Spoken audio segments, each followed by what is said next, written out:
Hi, I'm Praveen Swami and I'm a contributing editor at ThePrint. Thank you for joining this episode of The Print Explorer, where we do a deep dive into the big issue of national, regional, or international security this week. Like many of you, print readers and viewers come to us because we've developed a reputation for exceptionally granular, carefully researched, on the ground reporting and analysis of the complex events that surround us. But quality journalism like ours costs money. And I hope you'll take a subscription to the print and support our work. The link to subscribe is in the description below. That morning it was snowing, a thin coat of white painting over the grime that carpets Sopor's main chalk market. Abdul Khalik Halwai had just finished serving tea to a gaggle of BSF's soldiers stationed at the main chowk in Sopor. That's when he heard the shots, the sounds of an ambush targeting a BSF patrol walking down a lane around the corner. Little pools of red began to blossom. But they weren't from the soldiers who had just been ambushed. Furious BSF soldiers are alleged to have shot dead at least 43 civilians and set off fires which claimed over 350 shops and homes on the 6th of January 1993. Abdul Khalik Halwai lived and set up his tea stall again. It's still there. No one was ever prosecuted. 3 years ago, his 28-year-old son, who was a child at the time of the massacre, was shot dead. He'd become a Hizbul Mujahideen terrorist. The story of the chaiwala's son can help us understand among the most tortured elements of the conflict in Jammu and Kashmir. This week, Union Home Minister Amit Shah promised to end the Armed Forces Special Powers Act after doing the same in large parts of the Northeast. There's a huge amount of disquiet in social media and elsewhere about this decision. But in my view, this is a long overdue game changer in the way India manages and handles its counter-insurgency operations. Let's start by understanding how AFSPA came into being. It's got nothing to do with Kashmir. In 1958, the Armed Forces Special Powers Act was passed, giving the government the authority to declare an area a disturbed area and then impose the special law in it. It was originally introduced in Assam and what was then the Union Territory of Manipur in response to various insurgencies that had broken out in the region soon after independence. The idea was that the act would remain in place for just 1 year. Tensions in the region, as many of you will know, long predated independence. The Nagas had begun an insurgency, which in fact had started in the British era itself. And India thought there was a need for a legislative framework. There was a British colonial ordinance called the Armed Forces Special Powers Ordinance, promulgated in 1942 to put down the Quit India movement. This was to become the basis of the new Armed Forces Special Powers Act. And what was the act? In essence, it gave the army the authority to operate in civilian areas against Indians, which it didn't normally have. The Armed Forces Assam and Manipur Special Powers Ordinance in 1958 came into force that summer, passed by Parliament. In 1972, AFSPA was amended to confer the power to declare an area disturbed to the Union government, specifically by the governor, who, as you know, is appointed by the president and represents the union. This power was previously, I'll repeat that, this power prior to then was vested in the state government. The 1972 amendment also extended AFSPA to other states in the Northeast. Another version of the same law, with a few small tweaks, was introduced in Jammu and Kashmir in December 1990. And 6 districts of the Kashmir division and 2 districts in the Jammu division were declared disturbed areas. The term armed forces, I should add here, refers not just to the army but also to paramilitary forces run by the central government, like the Border Security Force, the Assam Rifles, the Rashtriya Rifles, the National Security Guard, and various others. To understand why India felt the need for such a legislation, empowering the army to intervene in civil conflict, you have to go back to the horrors of partition. For the first time, armed forces fanned out across large swathes of the country and were deployed for very long periods. Laws formulated and implemented in the conflict affected states of Punjab and West Bengal give special powers to the army to use force, even by non commissioned officers, to the extent of causing death, search premises without a warrant, and to rescue persons, all the while having immunity from prosecution. An important point to note here is that police officials and other government officials have such immunity. They cannot be prosecuted for acts committed in the course of their duty without sanction of the state and central government.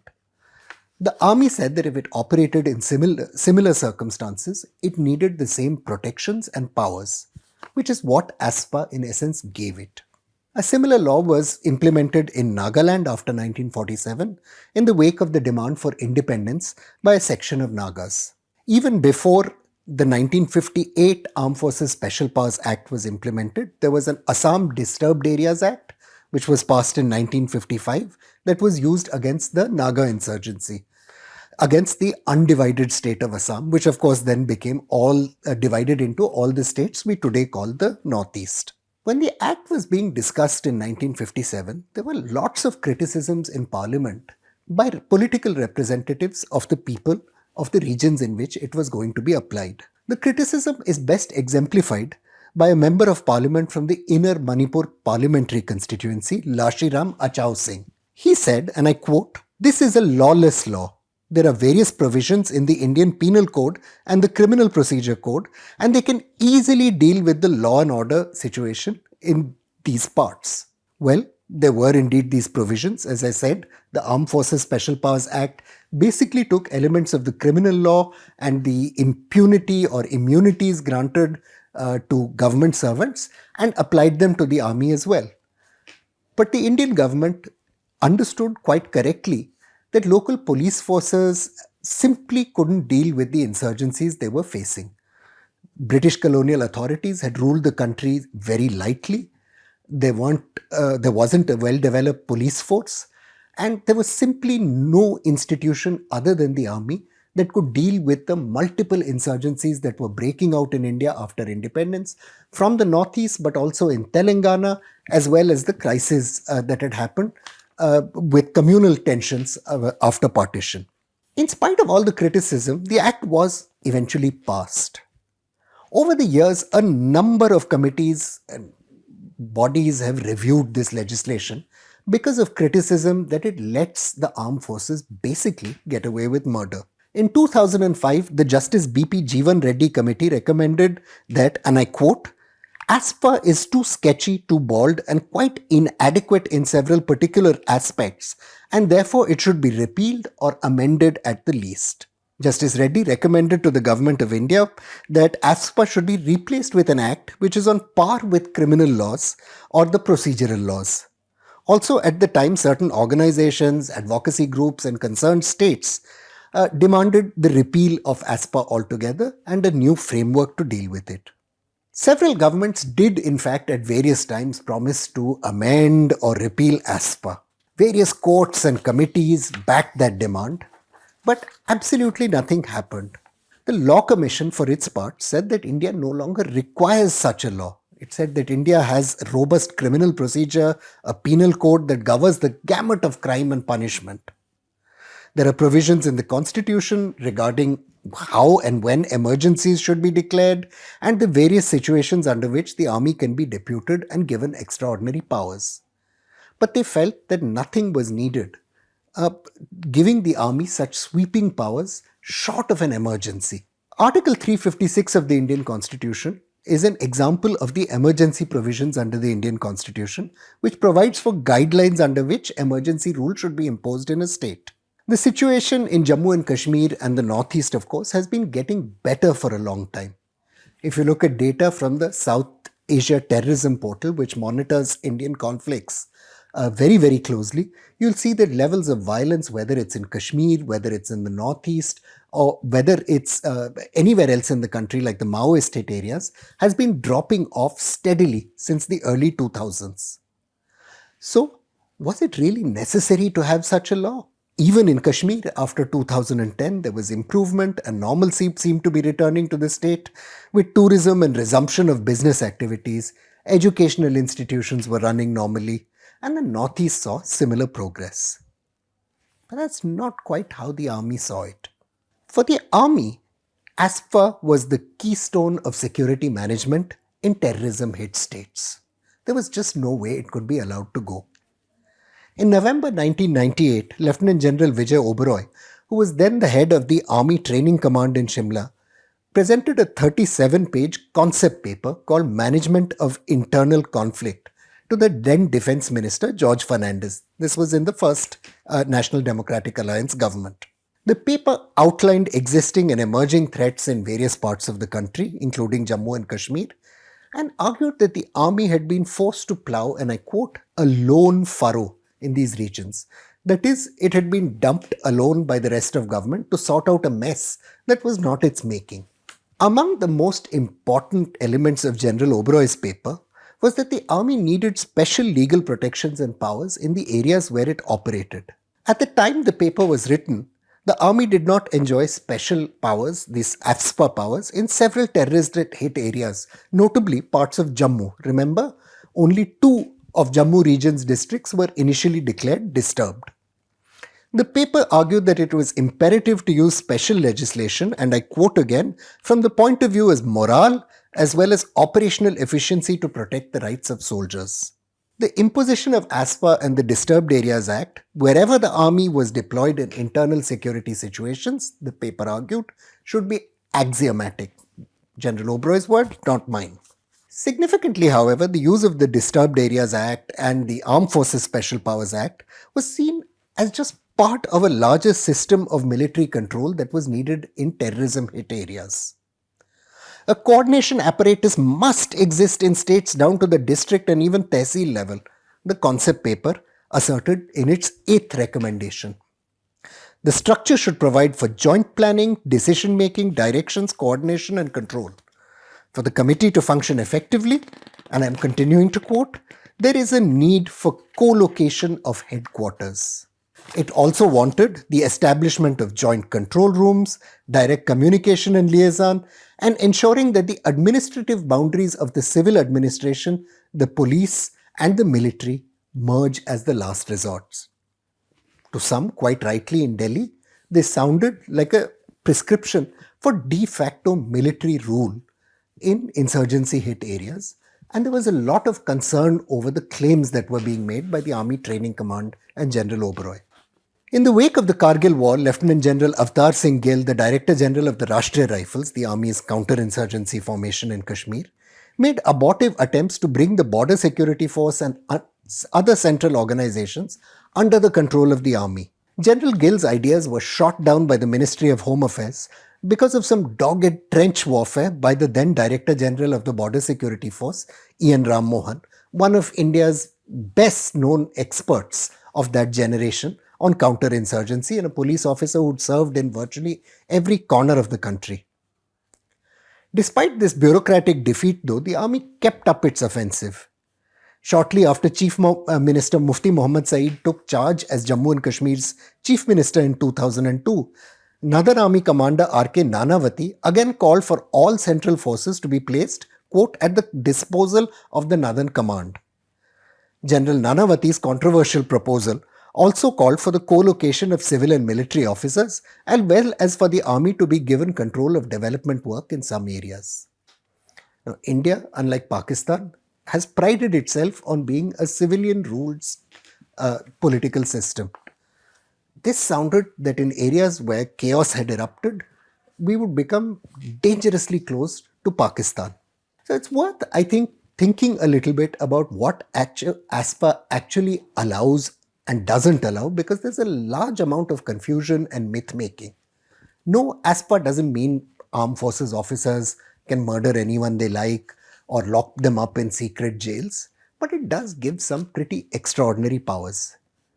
Section 4 of the Armed Forces Special Powers Act empowers officers, both commissioned and non-commissioned, in a disturbed area, quote, to fire upon or otherwise use force even to the causing of death, not only in cases of self-defense, but against any person contravening laws or orders prohibiting the assembly of 5 or more persons. That's the famous Section 144, which you've doubtless heard about and maybe even experienced on our streets if you happen to live in an area which has had some kind of civil disturbance. It's routinely used to prevent assemblies and gatherings. But in other places, the decision to use fire can only be made by a relatively senior officer. A non-commissioned officer can't make that distinction. The army pointed out that in the areas where it operates, you cannot have senior officers present everywhere where there may be an ambush or a serious law and order situation necessitating the use of fire. In insurgency theaters across the world, whether it's Afghanistan or Iraq, many other places, these decisions are made lower down the chain in armies because army small units are led by relatively junior officers. Well, to give an example of what this meant in practice, I've picked out a shooting that took place in Kohima on the 4th of May 1995. 6 people were killed. The Justice D.M. Sen Commission of Inquiry found that, I quote, besides indiscriminate firing and shelling, some 16 Rashtriya Rifles personnel had entered private homes, beaten up the inmates, and even killed innocent persons inside their residence. There is evidence beyond any reasonable doubt that Bishnu Sonar of Kohima was shot dead by 16 Rashtriya Rifles inside his residence in the presence of his wife, Mrs. Naya. A number of witnesses deposed to that effect. This was a cold-blooded murder. Again, Mathung Lotha, a peon in the Administrative Training Institute, was shot and killed by some 16 Rashtriya Rifles personnel in the presence of his father, Chemdumo Lotha. Another cold-blooded murder. There are 5 other innocent civilians who were killed as a result of firing by 16 Rashtriya Rifles personnel, though there is no evidence that they were killed in the same cold-blooded and deliberate manner. Now, imagine if the police had done this, there would have been a national outcry, there would have been immediate demands for the prosecution and jailing of those police personnel, and if the government declined to give sanction for their prosecution, all kinds of litigation, protests and so on would have broken out. But partly because it was the Northeast, possibly because it was the army, nothing very much was actually done. And this wasn't an unusual occurrence. The tragedy in Sopore, which I described to you at the beginning of this episode, was another case. In one state, just one state, Manipur, Amnesty International, the international human rights watchdog, received in the period between 1995 and 1996, and I quote here, sufficient reports of deliberate and arbitrary killings by members of security forces and law enforcement personnel to conclude that there was official sanction for extrajudicial executions. And there's kind of a catch here that is worth thinking about. In many states of the Union where AFSPA hasn't been imposed, there have been the same kinds of complaints. Punjab in the late 1980s and 1990s became notorious for large-scale extrajudicial killings, or what are called encounter deaths, in many cases involving innocent people. Some cases, in fact, innocent people who were alleged to be subject to extortion or harassment by corrupt police officials. In Kashmir, police officials have killed just as much in just as many cases as military or central forces personnel.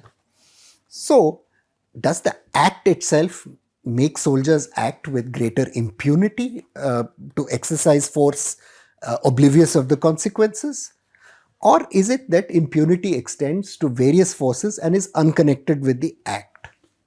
As you'll see, there's been a long debate over this, with people pitted against each other within New Delhi's security establishment itself. In 2011, top government officials met in Srinagar to discuss then Chief Minister Omar Abdullah's proposal for a phased gradated withdrawal of the Armed Forces Special Powers Act. Now again, 2 things you have to know here. Though the Armed Forces Special Powers Act is in the public imagination seen as empowering military operations in Kashmir, The army isn't actually responsible for securing urban areas. Those very urban areas which have been the hotbed of both secessionist protest, that is, anti-India mass protest by secessionist groups, and terrorist activities.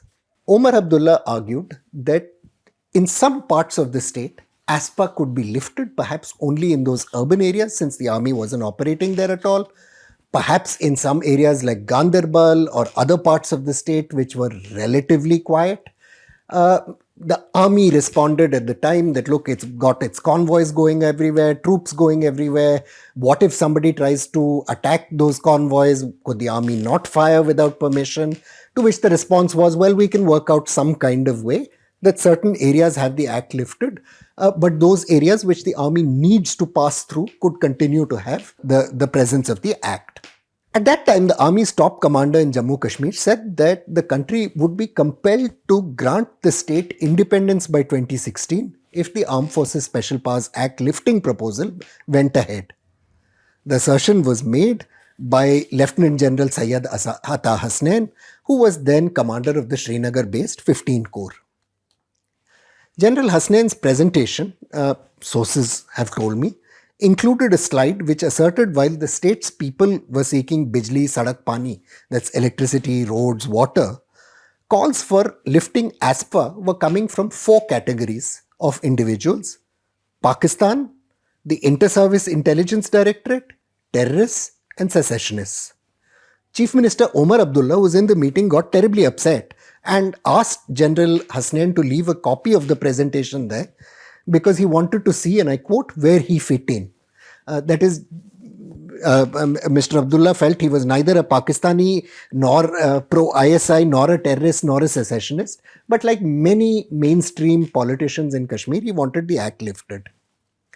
In fact, the move to lift the act was also supported by then Union Home Minister P. Chidambaram and formed part of the recommendations of a group of 3 interlocutors Prime Minister Manmohan Singh's government had appointed to liaise with the public in Kashmir as part of the peace process which was then going on. But Lieutenant General Hasnain had a very different view, and he argued that lifting ASPA would provoke large-scale disturbances. He pointed, among other things, to the then looming withdrawal of Western troops from Afghanistan and enhanced pressure on members of the organization of the Islamic Conference, who were pushing the United Nations Security Council at the time to act more on Kashmir. General Hasnain believed that this would spark off disturbances or mass protests. His assertion, however, was disputed by representatives of other security forces. The Special Director General of the Central Reserve Police Force, then Anirudh Uppal, said there was no evidence to suggest a large-scale uprising or violence was around the corner. Things were in fact quite quiet.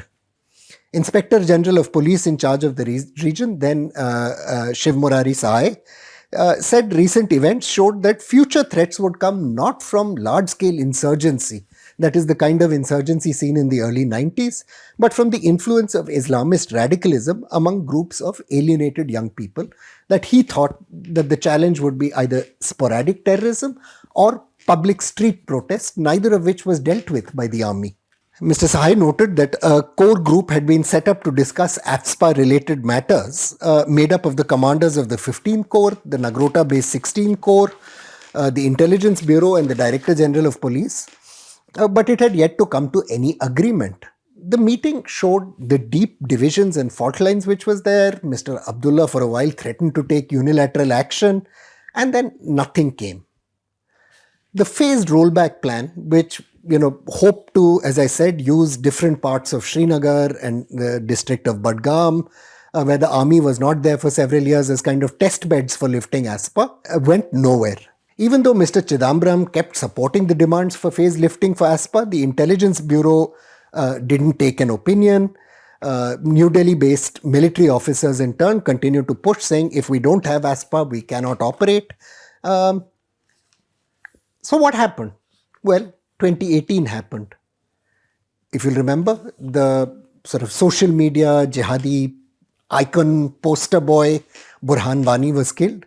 And this long sort of period of peace in Kashmir was shattered by large-scale Islamist-led street protests. For all practical purposes, the Indian state was evicted from parts of South Kashmir. In fact, if you talk to local people, they refer to that phase as the time when Azadi came. They really think that that for all practical purposes, they were independent. But did AFSPA really help pull things back from there? Well, the evidence isn't clear. The army barely operated against the protesters in 2018, just as it had barely operated in past years. Very rarely did stone pelting mobs target the army, possibly fearful that they would face bullets in a response. The force that actually contained and broke those years of protest was the Central Reserve Police Force, which operates along with the state police and is not protected by AFSPA. And we know, of course, that the CRPF, a lot of CRPF was flown in before Article 370 was deoperationalized.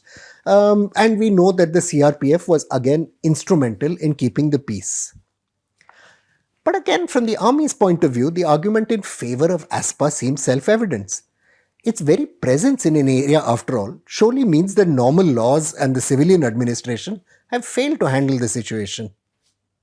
It's also true, it has to be conceded, that armies cannot be held to peacetime standards of civilian administration. Yet, there's plenty of blame to go around for this situation. The Indian Army, most notably, has been reluctant to engage in public debate and dialogue on excesses where they actually take place and on laying out a clear roadmap of the view forward. From all the data available, notably some figures released by General H.S. Panag, who was Northern Army commander many years ago and is a columnist for ThePrint, we know at the time there were some 352,000 troops deployed in Jammu and Kashmir for internal security purposes, numbers which were reached at the height of the insurgency. Now, this includes both soldiers who guard the line of control and will remain there in all circumstances, but also units of the Rashtriya Rifles which are responsible for securing the countryside. Today, when the numbers of Central Reserve Police Force have shot up, is it really necessary to have the same numbers of troops given that violence levels are at record lows?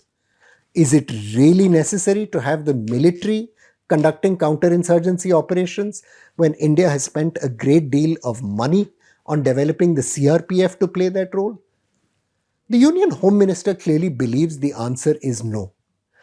In the Northeast, he's taken the gamble of withdrawing AFSPA and handing over more and more responsibility to the state apparatus backed by the Central Reserve Police Force. He clearly wants to do the same in Kashmir, and the military logic is compelling. India already faces deep shortages of trained manpower to guard its borders in Ladakh and at various other parts of the country. It doesn't need tens of thousands of soldiers tied up doing counter-insurgency work in Kashmir. In fact, when the crisis in Galwan broke out, India was put in the very awkward situation of having to pull acclimatized troops off the line of control and move them directly to Ladakh. The greater number of soldiers will be vitally important in years ahead, especially if plans persist to reduce the numbers of the army itself in line with global trends, which is what, as you know, the Agniveer scheme is all about. I want to end by going back to Sopore and talking about what I think the real problem is, that instruments like AFSPA or army deployment can't really assess. And I want to talk about the chaiwala's son I told you about right at the beginning of this episode, Halwai. Well, he grew up in the shadow of the long jihad in Kashmir. And as I told you, his hometown Sopore was the site of some of the worst violence both by terrorists and by Indian forces deployed there. Little in Halwai's teenage life, though, even after the terrible tragedy of 1993, suggested he would end up getting involved in either Islamic politics or even let alone jihadism. Instead, his father tried to give him the best education he could afford. Halwai made his way through school, graduating from a government-run middle school in Sangrampura and then the boys' higher secondary school in Sopore. He wasn't a star student. He failed his first attempt at passing high school but tried again and graduated in 2003. Following school, Halwai's father paid him to attend the Shahi Hamdan Computer Education Center where he earned a qualification in computer applications. He was the best educated of his brothers. His younger brother, Aziz Ahmad Halwai, dropped out of school in the 8th grade, now works at a stationery shop. The youngest brother, Wasim Halwai, is a street side vendor. In spite of his education, though, Halwai found it hard to escape his milieu. In 2008, he got a brief job, but then was radicalized by the protests breaking out on the street and the climate of hate that had sprung up across Kashmir. Through the summer, there were protests led by Islamists, the mid 2000s, against what were described by Islamist leaders like Sayyid Ali Shah Gilani as Indian colonialism. These often expressed themselves in mass mobilization against vice and immorality. There were protests against what Gilani used to say was settler colonialism, which he alleged was the large-scale pushing in of outsiders to seize Kashmiri lands. But the real problem was this. A milieu of violence and militarization breeds violence and militarization. For young people like Halwai, the gun became the only mode of protest. To end this conflict, we'll need summoning the courage to deal with Kashmiris without men in uniform, letting that engagement happen through politicians and through the normal institutions of law, order, and criminal justice. Union Home Minister Amit Shah's decision, in my view, is a game changer. He's told us there is a 7-year roadmap in place for it to be put in place. The time came for this to happen a long time ago. And I'll be watching certainly with great interest as the steps in that plan now unfold. Thank you for watching this episode of The Print Explorer.